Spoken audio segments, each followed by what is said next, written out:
Guys, magaling na po yung tuhod ko dyan. Kaya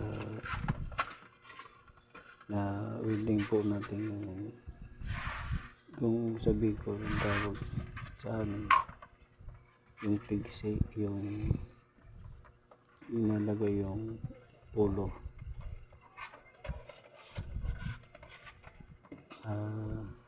Babagahin yung tigse at saka ipapansal yung kahoy, gagawin pulo. Kaya yun, at magaling na po yung tuhod ko dyan, hindi na po kaya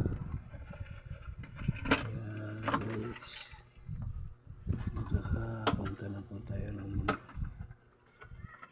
mapaputulin po natin yung tatanim natin muting kahoy. Bye bye.